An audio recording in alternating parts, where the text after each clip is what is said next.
ससम्मान अब अगले पैनल को मैं आमंत्रित करना चाहूंगी। हमारे साथ में जुड़ने जा रहे हैं संत राम नेताम जी, उपाध्यक्ष हैं बस्तर विकास प्राधिकरण के और केशकाल के लोकप्रिय विधायक हैं। जोरदार तालियों से स्वागत कीजिए। मैं आग्रह करूंगी कि आप मंच पे अपना स्थान ग्रहण करें। इसके बाद नारायणपुर की बात आती है। अबूझ माड़ अब अबूझ नहीं है। विधायक चंदन कश्यप, शिक्षक से इन्होंने अपना पेशा शुरू किया और कई दशकों से लगातार सेवा कर रहे हैं समाज की। जोरदार तालियों से स्वागत। विधायक है नारायणपुर के, अध्यक्ष छत्तीसगढ़ हस्तशिल्प विकास बोर्ड के। अगली हमारी मेहमान खास हैं, महिलाओं का प्रतिनिधित्व छत्तीसगढ़ से राज्यसभा में करती हैं फूलो देवी नेताम जी, राज्यसभा सांसद हैं। उनकी टिप्पणियां राज्यसभा में सुनने लायक होती हैं और छत्तीसगढ़ के बस्तर अंचल से, जनपद से इन्होंने अपने राजनीति की शुरुआत की और आपको बड़ा आश्चर्य होगा और या यूं कहें कि बड़ा गर्व भी होगा कि जब फूलो देवी नेताम जी 6th से 8th क्लास में थी तो अकेली एक लड़की थी अपने क्लास में, बाकी लड़के पढ़ते थे। तो आज वो दौर कितना बदला है ये बताएंगी।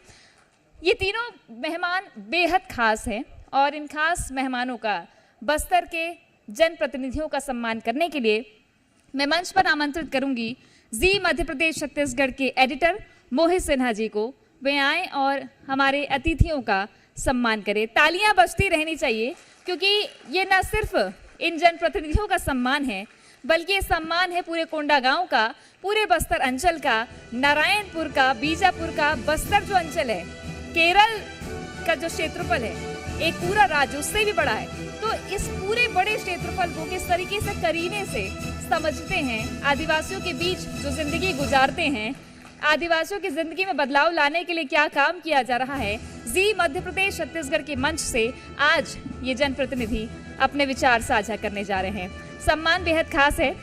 नारायणपुर विधायक चंदन कश्यप, राज्यसभा सांसद फूलो देवी नेताम और संत राम नेताम जो केशकाल के विधायक हैं। विधायक के अलावा और भी जिम्मेदारियां हैं। हस्तशिल्प बोर्ड के अध्यक्ष चंदन कश्यप जी, साथ ही बस्तर विकास प्राधिकरण जो बस्तर को नए आयाम तक ले जाने के लिए लगातार फैसले लेता है, इस पर चर्चा होगी। ओवर टू यू कीर्ति।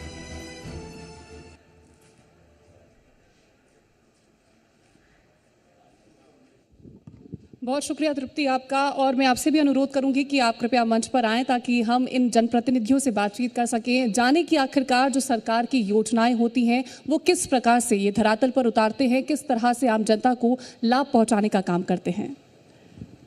तो बहुत स्वागत आप सभी का हमारे साथ जुड़ने के लिए। और सवाल का दौर शुरू करें उससे पहले मैं आपसे ये जानना चाहूँगी कि जिस तरह से आपका ये पूरा सफ़र रहा, आप पुलिस से विधायक बने, कैसा आपका ये पूरा सफ़र रहा, उसके बारे में जानकारी दीजिएगा। सबसे पहले मैं आपको बहुत बहुत धन्यवाद देता हूँ आपके चैनल को कि आप लोगों ने कोंडागांव में बड़े ही सम्मान के साथ ज़मीनी मुख्यमंत्री के इस कार्यक्रम को आपने आयोजित किया है। मैं हमारे विधानसभा की ओर से और पूरे जिले वासियों के तरफ से आपको बहुत बहुत धन्यवाद देता हूँ। और जिस प्रकार से आपने प्रश्न किया कि पुलिस के बाद यहाँ तक की सफ़र, चूँकि मेरा एक गांव है इधर विश्रामपुरी में, मैं बहुत गरीब परिवार से बिलोंग करता था। मेरे माता पिता बहुत ही कमज़ोर थे और दूसरे के घर में काम करने जाते थे। बहुत मेहनत के बाद मैंने प्राथमिक और माध्यमिक शाला अपने गांव में पढ़ाई किया। उसके बाद मेरे पिताजी को मैं आज भी धन्यवाद देना चाहता हूं कि उन्हीं का सोच रहा है कि उन्हें गरीबी के बाद में मुझे कांकेर जैसे सिटी में उन्होंने पढ़ाया और मैं लगातार 9th से लेकर 12th तक वहाँ पर पढ़ाई किया। उसके बाद मैं पत्रकारिता में काम किया। पैसे के लिए, फीस के लिए पैसा नहीं हुआ करता था। लगातार काम करते करते मैंने फिर BA प्रीवियस का परीक्षा दिलाने के बाद मैं पुलिस के वैकेंसी आया तो मैंने उसमें फॉर्म भरा। एक ही बार में मेरा सिलेक्शन हो गया। उसके बाद लगातार बस्तर अंचल के हमारे बहुत से जो दक्षिण बस्तर के घोर नक्सल क्षेत्र में तारलागुड़ा, जगरगुंडा, सुकमा, दंतेवाड़ा में मैं अपना सेवा दिया। उसके बाद मेरे मन में था कि मैं पढ़ाई पूरी करूं, तो वहाँ पर रहते भी बहुत दूर तक मैं साइकिल, मोटरसाइकिल, उस समय आज से 25 साल की बात मैं बता रहा हूँ, बस्तर उस समय कुछ भी नहीं था। वो एक छोटा सा बस चलती थी राज परिवहन का, उसमें आके मैं एमए पढ़ा, फिर कांकेर में मेरा स्नातंरण हुआ, फिर मैंने वकालत भी किया। उसके बाद फिर हमारे क्षेत्र के लोग यहाँ पर बैठे हैं, भाई लोग बोले कि आपको एक बार पुलिस की सेवा कर रहे हैं तो उसको एक बार हमारे जनता के प्रति इसमें और ज़्यादा आपको मौका मिलेगा। तो उनके कहने से मैं सीधा 2010 में आके जनपद स्तर का चुनाव लड़ा और जनरल सीट से वो एक बार मैं वहाँ पर निर्वाचित होने के बाद 2013 में सीधा फिर विधायक का टिकट मिला और 2013 में भी रहा, 2018 में भी चुनाव जीत के अभी तक मैं जनता की सेवा कर रहा हूँ। और इसीलिए कहा जाता है कि केशकाल में संतराम नेताम का दूसरा कोई विकल्प नहीं है, ऐसा कहा जाता है, कोई ये दूसरा अपना कोई खड़ा जनता नहीं हो का- पा रहा है। जनता का आशीर्वाद है और लगातार मैं तो आपको पहले भी कहा कि मेरा जो मेरा पारिवारिक परिस्थिति था, मैं तो खुद मतलब तेंदू पत्ता तोड़ा, साल बीज होता है वो भी किया, अपने पिताजी के साथ में हल भी चलाने जाता था, मजदूरी भी करता था, तो वो आज भी मुझे याद आती है। तो मैं ऊपर उठने का काम नहीं करता, और मैं जब जमीन सड़क में। नहीं बन रही थी तो फावड़ा लेके आप विपक्ष में जब थे तब बैठे भी थे, है ना?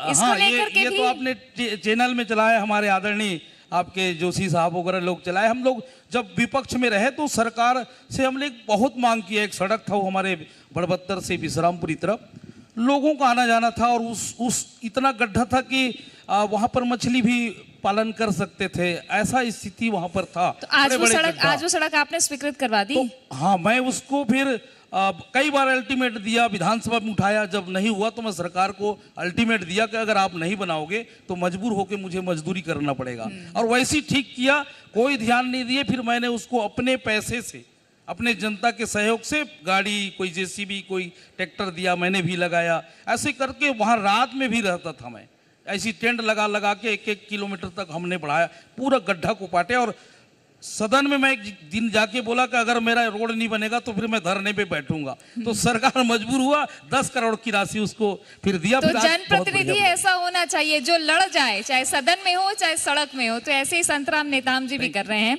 मैं अब चंदन कश्यप जी आपकी तरफ आना चाह रही हूँ। आप शिक्षक थे, 1981 से आप लगातार सेवा देते आ रहे हैं अलग अलग, और बस्तर अंचल में ही आपने शिक्षक के तौर पर काम किया। एक वो दौर था जब नक्सली स्कूलों को तोड़ दिया करते थे, वो दौर भी आपने देखा होगा। आज कितना परिवर्तन हो रहा है, क्योंकि आप कला का एक जिम्मेदारी संभाल रहे हैं, हस्तशिल्प का, लेकिन शिक्षा के क्षेत्र में बस्तर को लेकर क्या देखते हैं आप?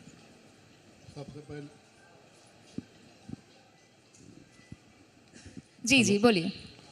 सबसे पहले मैं आपको पूरी टीम को बधाई देता हूं कि हम जैसे जनप्रतिनिधि यहाँ बुला के आपने साक्षात्कार करवाया। मैं 1981 से एक शिक्षक के पद पर पदस्थ हुआ और कोंडागांव से 15 किलोमीटर दूर आपके दहीकोंगा के अंदर राजा गांव, आज जहाँ मुख्यमंत्री जी का प्रोग्राम था, वहाँ मैं एचएम था। और वहाँ जब आदरणीय मोहन मरकाम जी उधर से गुजरते थे, साइकिल से यात्रा करते थे, उनसे मैं प्रेरित हुआ और उनके साथ मैं घूमने लगा। तो सुबह का स्कूल रहता था तो कहते थे कहीं कलेक्टर सस्पेंड न कर दे, ऐसा वैसा। मैं बोला 33.5 साल नौकरी हो गए महोदय, मुझको कोई गम नहीं, मैं देखना चाहता हूँ राजनीति कैसे होता है। ये सोच के मैं उनके साथ घूमता था। और मैं शिक्षक 33.5 साल, मैंने ज़्यादा दूर तो नहीं घूमा। बस्तर ब्लॉक में पहला पोस्टिंग हुआ, उसके बाद 84 मेरा कोंडागांव ब्लॉक में हुआ और किबई बालंगा के पास एक चौड़ंग करके प्राथमिक शाला, वहाँ पदस्थ रहा 1 साल। उसके बाद 86 में हायर सेकेंडरी स्कूल दहीकोंगा में पदस्थापना हुई। उस समय नक्सलियों का ये तांडव नहीं था, उस समय वर्चस्व के लिए लड़ते थे और उस समय तोड़फोड़ स्कूलों को नहीं किया जाता था। उस समय बहुत अच्छा शिक्षा चल रहा। ये जब 90 का दशक आया, उसके बाद थोड़ा थोड़ा फिर उनके जो सिद्धांत थे वो हट के होने लगे। उसके बाद वो विकास को लेके अवरोध पैदा करना चालू कर दिए, जगह जगह भवनें तोड़ना, स्कूल बिल्डिंगें गिराना, फिर आना जाना रास्ता काटना, ये सारी बात होती थी। उस विषम परिस्थिति में भी उस समय हमने अच्छा अध्ययन कराया। आज हमारे पढ़ाए बच्चे भी अच्छे पदों पर पहुंच गए हैं और जहां भी देखते हैं वो हमें आदर करते हैं। और मेरा भी एक सपना था, जब मैं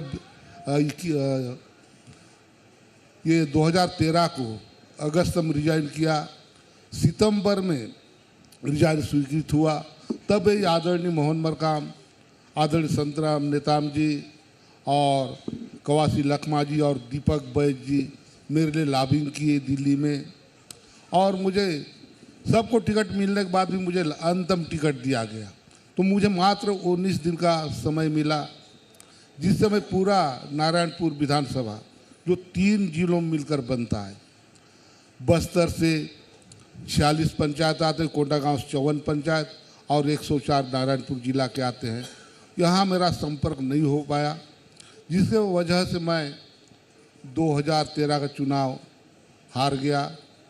और उसके बाद फिर पीछे पलट के मैं नहीं देखा, मुझे दुनिया भर के ताने सुनने पड़े।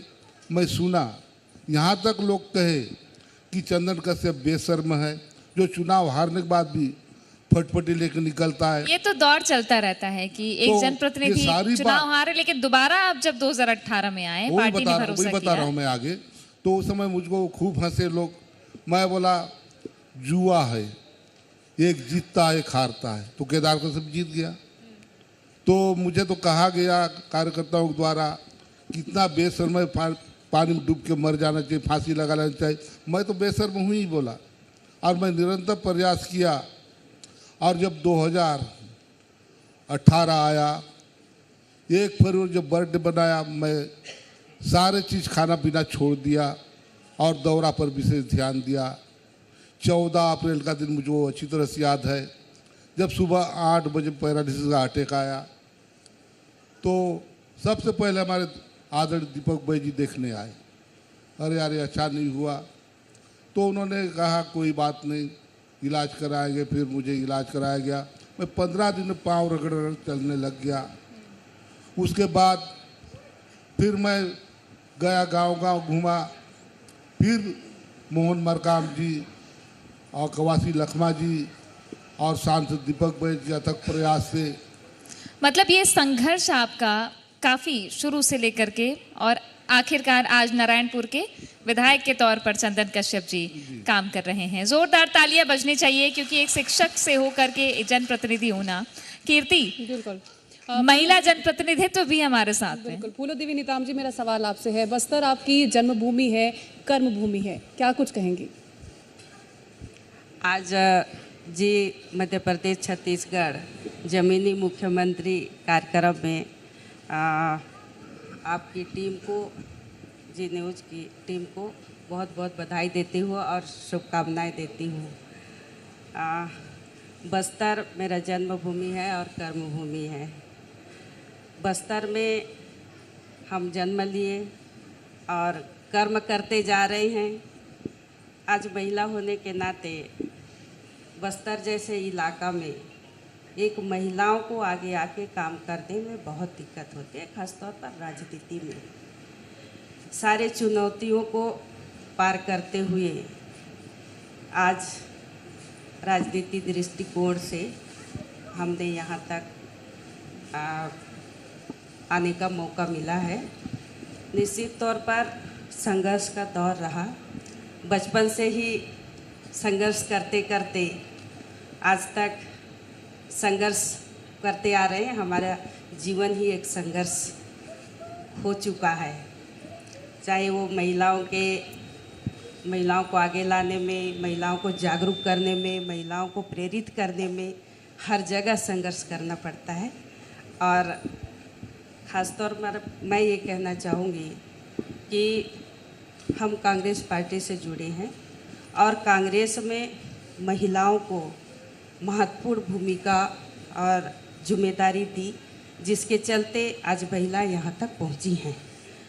स्वर्गीय पूर्व प्रधानमंत्री श्री राजीव गांधी जी का सपना था हम पंचायती राज का स्थापना करें। पंचायती राज पूरे देश में स्थापना हुआ। उस पंचायती राज के माध्यम से महिलाओं को आरक्षण दे के चाहे वो ग्राम पंचायत में हो, जनपद पंचायत में हो, जिला पंचायत में हो, नगर पालिका में हो, चाहे वो नगर जी, निगम में हो। और हमने देखा भी कि आप बचपन से ही संघर्ष करती आ रही हैं, चाहे वो शिक्षा के लिए हो, फिर जनपद से शुरू होकर के एक सदन तक पहुंचना, राज्यसभा तक, इसके बारे में भी आपसे बातचीत करूंगी। संतराम जी, आपकी तरफ आ रही हूं मैं। आपने पुलिस की सेवा छोड़ी, फिर आप समाज सेवा में जनप्रतिनिधि के तौर पर रहे। बस्तर विकास प्राधिकरण सरकार का एक बहुत महत्वपूर्ण उपक्रम है, एक यूनिट है। इसमें उपाध्यक्ष के तौर पर जो आप भूमिका निभा रहे हैं, अभी तक के किस तरीके के फैसले और कितना बदलाव देखने को मिल रहा है? देखिए, ये जो हमारा बस्तर प्राधिकरण है, सबसे पहले जब यहाँ पर इसका गठन हुआ तो पिछला सरकार में हमारे माननीय मुख्यमंत्री जी इसका अध्यक्ष हुआ करते थे। पर मैं धन्यवाद देना चाहता हूँ आपके चैनल के माध्यम से, एक बड़ा सोच और एक बड़ा दिल दिखाया हमारे माननीय मुख्यमंत्री भूपेश बघेल जी ने। उन्होंने ये कहा कि बस्तर के विकास अगर होता है तो वहाँ के जनप्रतिनिधि, वहाँ के विधायक, वहाँ के सांसद लोग वहाँ के तय करेंगे कि बस्तर में क्या होना चाहिए, बस्तर में सड़क, पुल, पुलिया ये कहाँ पर बनना चाहिए, वो यहाँ के स्थानीय लोगों को ये मिलना चाहिए। उन्होंने अध्यक्ष पद को छोड़कर हम जैसे बस्तर के विधायकों को, इसका बस्तर प्राधिकरण को अध्यक्ष हमारे लखेश्वर बघेल जी हैं जो बस्तर के विधायक हैं अभी, और उपाध्यक्ष मुझे बनाया गया। तो हम जब बैठते हैं तो बस्तर को कैसे हम विकसित कर सकते हैं, बस्तर को हम कैसे आगे ले जा सकते हैं। बस्तर में आप देखेंगे कि मैदानी इलाका और बस्तर में काफ़ी अंतर देखेंगे। हमारे जितने भी आप नक्सल क्षेत्र में भी कुछ रुकावटें आई थी, पर आज के डेट में सभी जगह डामरीकरण हमारा सड़क बन गया है। हम खासकर पेयजल पे ज़्यादा ध्यान देते हैं क्योंकि एक बड़ा समस्या है पेयजल में। हम लोगों ने गांव-गांव में पानी टैंकर दे रहे हैं। कई जगह पेयजल जो है खनन, बोर खनन सक्सेस नहीं होता। हम पानी मेरे पंचायत में लगभग मैं अभी 400 से 500 टैंकर मैंने दिया है। मेरा बस्तर प्राधिकरण का जो पैसा होता है वो लोगों के लिए होता है। सीसी सड़क उसमें हम लोग बनाते हैं, पुलिया बनाते हैं, ताकि गांव वालों को आने जाने में उनका जो धान है, उनका जो अनाज है वो आसानी से अपने घर तक आ जाए। हम लोग बहुत जब बैठक करते हैं तो पेयजल पे है, स्वास्थ्य हमारे चूँकि बहुत मतलब वीक है, हम लोग बहुत कमज़ोर हैं। बड़े बड़े जगहों से हमारे आदिवासी क्षेत्र है, ये लोग वहाँ रायपुर तक नहीं जा पाते। हम इसके लिए प्रयास किए कि ज़्यादा से ज़्यादा हम लोग उप स्वास्थ्य केंद्र में, स्वास्थ्य केंद्र में पैसा हम लोग लगाते हैं। और आज एक बेहतर स्थिति हमारा बस्तर होने जा रहा है। आज लोगों के जुबान पे है कि आपने भी अभी उद्बोधन में कहा कि पहले का बस्तर और आज का बस्तर में, और कहीं ना कहीं हमारा जो सोच है, हमारे जनप्रतिनिधियों की सोच है, जो बस्तर विकास प्राधिकरण में जितने भी पैसा आता है वो गांव के लोगों के लिए मूलभूत सुविधा उनको जो मिलना चाहिए उसमें हम लगाने का काम करते हैं। और बेहतर हमारे माननीय मुख्यमंत्री जी का जो सोच के तहत में हम लोग अभी उन्होंने अध्यक्ष उपाध्यक्ष बनाया, तो हमारा फर्ज बनता है कि बस्तर के जो हमारे आदिवासी अंचलों में खासकर बस्तर है, आपका बैलाडीला, आपका अपना पटनम, ऐसे स्थानों को हम लोग पहले चयन करते हैं। उसके बाद ही हम, जैसे पिछले बार की सरकार ने उस पैसे का कोई स्विमिंग पूल बना रहा है, कोई कुछ, ऐसा हमारा वो नहीं था। हम लोग की जो मांग जनता की रहती है ऐसे विषयों पे हम काम करते हैं। और आज पूरे बस्तर में, पिछले बार में भी हम लोगों ने 8 विधायक रहे हैं 2013 में, और हम लोग 8 विधायक लोग एक साथ हम लोग भ्रमण करते थे, ताकि बीजापुर भी हम जाते थे, वो केसकाल आते थे, कोई जगदलपुर। इस प्रकार से हमारी सोच पूरा ये था कि बस्तर के लोगों को और बस्तर को हम कैसे आगे ले जाएं। और आज हम 12 में 12 विधायक हैं, सारे के सारे हैं आज। हाँ, सारे हैं। और जब हमारी मीटिंग होती है तो हम लोग यही चर्चा करते हैं कि सबसे पहले हमारे लोगों को सुविधा मिल सके, सड़क, पुल, पुलिया, ये हमारी सोच होती है। और बेहतर ढंग से हमारी सरकार की जो सोच है, हमारे माननीय मुख्यमंत्री जी, हम जब भी पैसा मांगते हैं तो बस्तर बिल्कुल, तो आम लोगों के सपनों का बस्तर बन सके, ये कोशिश आपकी हमेशा से रहती है। अब धीरे धीरे हम लोग विकास कर रहे हैं। चूंकि आप भी जानते हैं कि नक्सल क्षेत्र में कुछ बाधाएं तो जरूर थी, पर धीरे धीरे आज वो इलाका जो है सड़क और पुल पुलिया के माध्यम से हम उनको जोड़ रहे हैं। और आज यही विकास के कारण हमारे बस्तर से नक्सलवाद, जिस प्रकार से अभी सेंट्रल गवर्नमेंट ने कहा कि ये नक्सल मुक्त हो गया है, मैं धन्यवाद देना चाहता हूं। और सेंट्रल ने हमें जानकारी दिया और ये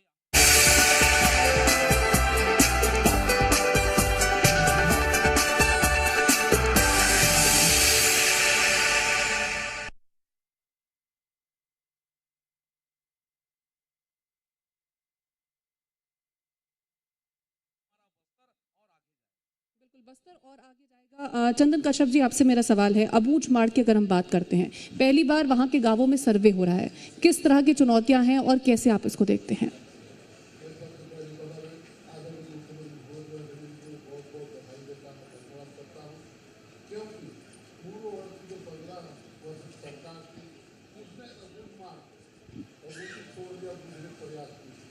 हमारे आदरणीय मुख्यमंत्री छत्तीसगढ़ कैसे बुझा जाए, वहाँ रहने वाले को कैसे लाभ दिलाया जाए, इस उद्देश्य से अभी सर्वे विभाग मसाली प्रकार से दिया जा रहा है। अभी हम 30 तारीख को वहाँ 1125 लोगों को पट्टा वितरण किया, जिससे वहाँ के बीमारियाँ जो निवासी हैं वो सरकार की योजनाओं को लाभ ले सकेंगे और वहाँ किस तरह विकास हो, इसकी कल्पना करके हमारे मुख्यमंत्री जी ने वहाँ सर्वे करवाया और वहाँ लोगों को लाभ दिला रहे, जिससे वो अब सरकार की योजनाएं जो चल रही है उनका लाभ ले सकेंगे। अच्छा, इसे थोड़ा आसान भाषा में समझाइएगा, क्योंकि अबूझमाड़ हम जानते हैं कि वहाँ कोई सीमा तय नहीं हुई, कोई सर्वे नहीं हुआ, लोग कितने रह रहे हैं, क्या है। थोड़ा आसान भाषा में समझाइए जनता को कि अबूझमाड़ में आप लोगों को कैसा फायदा मिल रहा है, उन तक योजनाएं कैसे पहुंच रही है और जंगल का भी अधिकार मिल रहा है। मैं उसे बता रहा था, जो 72-75 साल तक बूझ रहा, उसको बूझने का प्रयास हमारे आदरणीय मुख्यमंत्री भूपेश बघेल छत्तीसगढ़ सरकार ने किया और इसके फलस्वरूप वहाँ के रहवासियों को मालिकाना हक दिया जा रहा है, जिससे वहाँ के लोग अपनी उपज और सरकार की जो योजनाओं का लाभ ले सके और अपनी उपज को बेच सके और सरकार से यदि ऋण लेना चाहे वो भी ले सकेंगे, ऐसा मेरा मानना है। छत्तीसगढ़ के सीएम साहब का भी ये मानना है कि हम पट्टा देंगे तो वहाँ के लोगों को हम आगे बढ़ा सकेंगे और हम समझ सकेंगे। अभी अबूझमाड़ जो क्षेत्र पर है उसको कोई नाप को नहीं पाया है, अबूझमाड़ मांगी है अभी, और वहाँ खून पीन है। उसके बाद ओरछा से जहाँ जहाँ तक पहुँच सकते हैं वहाँ सड़कों काम किया।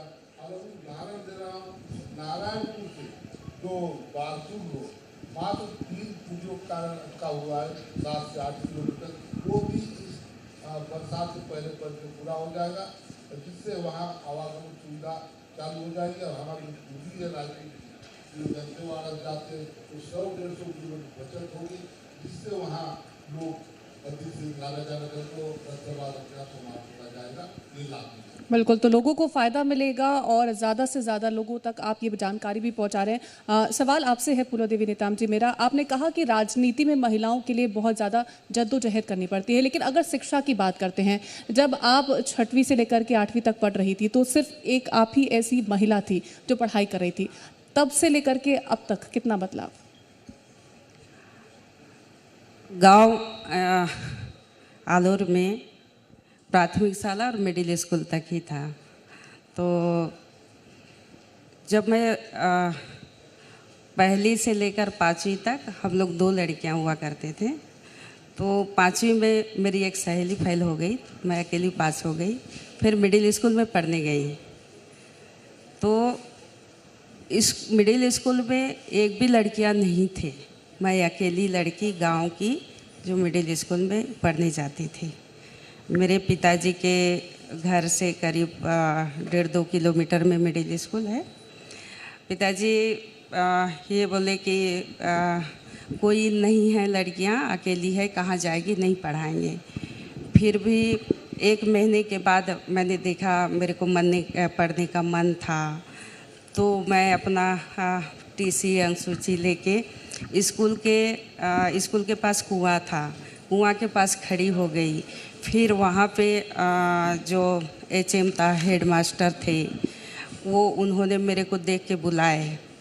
तो मैं बोली मैं पढ़ना चाहती हूँ, तो उन्होंने एडमिशन ले लिए। उसके बाद लगातार 8वीं तक मैं आलोर में पढ़ी। फिर हायर सेकेंडरी के लिए फरसगांव में आ गई। तब भी मेरे लिए यही सामने पैदा हुआ कि कहाँ रहेगी, कहाँ पढ़ेगी, क्योंकि उस समय महिलाओं के लिए हॉस्टल नहीं था। एक ही पूरे यहाँ पे कोंडागांव में एक ही हॉस्टल था, तो बहुत कम बालिकाओं को कोटा उस समय बहुत कम था। तो हमारे मामा जी बोले कि मेरे पास रह के पढ़ेगी। तो मैं हायर सेकेंडरी तक मैं उनके यहाँ रह के पढ़ी। फिर हमारा 91 में शादी हुआ। शादी के बाद राजनीति में आई। पढ़ी लिखी महिला है। जनपद अध्यक्ष जनपद का चुनाव हुआ 94 में। फिर जनपद सदस्य चुनाव लड़के जीती। फिर जीतने के बाद वहाँ वाले की पढ़ी लिखी महिला है कि अध्यक्ष पद महिला है, तो जनपद अध्यक्ष मेरे को वहाँ से बनाया गया। तो जनपद अध्यक्ष पद पे आई। जनपद अध्यक्ष रहते हुए 98 में मेरे को विधानसभा में केसकाल विधानसभा का टिकट मिला। फिर मैं चुनाव लड़ी, चुनाव में जीत गई। फिर MLA बनी। उसके बाद 2003 में और चुनाव लड़ने का मौका मिला, तो उस समय मैं हार गई थी। उसके बाद क्षेत्र वाले सब कहने लगे कि आप जिला पंचायत में लड़िए। उस समय बस्तर में था, कोंडागांव, नारायणपुर वगैरह सब बस्तर जिला ये हुआ करता था। कांकेर और दंतेवाड़ा अलग हुआ था। फिर 2005 में जिला पंचायत के सदस्य विश्रामपुरी क्षेत्र से मैंने चुनाव लड़ा। वहाँ से जीतने के बाद फिर अध्यक्ष का चुनाव हुआ, जिला पंचायत अध्यक्ष का। फिर जिला पंचायत अध्यक्ष भी बन गई 2010 तक। फिर 2009 में मैं लोकसभा कांकेर का चुनाव लड़ी थी, तो करीब 20,000 वोटों से उस समय मैं हार गई थी। फिर उसके बाद लगातार जब से राजनीति में 94 से आने के बाद से लगातार संगठन में कुछ न कुछ पदों में रही हूँ और वो संगठन में काम करती रही। आज भी संगठन में हूँ। संगठन का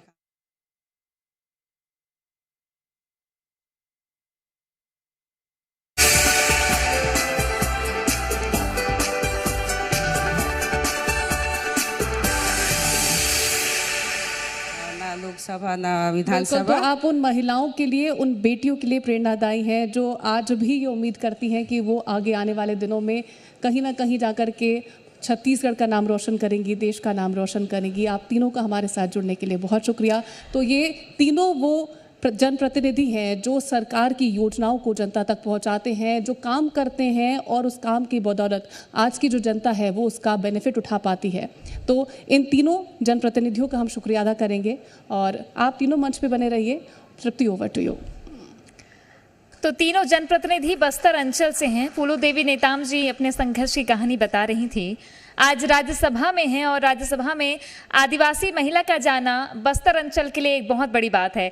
जोरदार तालियां। संतराम नेताम जी भी लगातार प्रयास कर रहे हैं बस्तर के विकास के लिए और चंदन कश्यप जी भी हस्तशिल्प कला विकास बोर्ड के अध्यक्ष हैं और बस्तर की कलाकृति अनूठी है और इस अनूठे पैनल का, अनूठे मेहमानों का, खास मेहमानों का सम्मान हम करने जा रहे हैं। मैं आदर के साथ जी मध्य प्रदेश छत्तीसगढ़ के एडिटर मोहित सिन्हा जी को मंच पर बुलाना चाहूंगी कि हमारे अतिथियों को प्रतीक चिन्ह देकर सम्मान करें। ये सम्मान सिर्फ जनप्रतिनिधियों का नहीं बल्कि पूरे कोंडागांव की जनता, बस्तर अंचल की जनता की है, क्योंकि नारायणपुर का प्रतिनिधित्व करते हैं विधायक चंदन कश्यप जी। और न सिर्फ नारायणपुर, हस्तशिल्प विकास बोर्ड से जब जुड़े हैं तो पूरे बस्तर को समेट लिए, क्योंकि बस्तर भर में कला की जो चिन्हारी कह दे इसे, उसे समेटने का, सहेजने का, दुनिया भर तक फैलाने का काम हस्तशिल्प विकास बोर्ड के जरिए हो रहा है। तो सम्मान की कड़ी में आगे बढ़ रहे हैं। प्रतीक चिन्ह के साथ हम सम्मानित करेंगे